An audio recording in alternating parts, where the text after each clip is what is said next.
Jan, 300 pesos. Patingin ng parol. Harap mo. Yan. Yung top 4, makakatanggap ng 500 pesos. Pumunta na sa harapan. Chris. Pero, wala siyang parol. Nakakuha siya ng boto na 463. 463. Thank you po.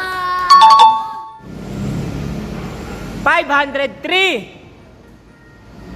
Walang iba kundi si makakatanggap ng 1,000 si Nala.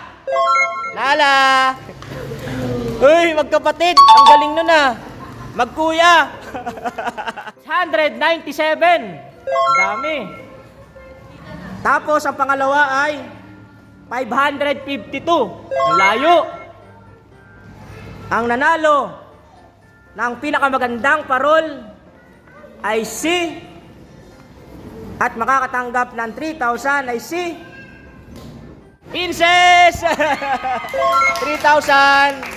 Yung kanyang kuya ay 2,000. At lahat po ng mga hindi nanalo ay makakatanggap pa rin ng consolation prize na tigwa 150. Okay? Bye-bye!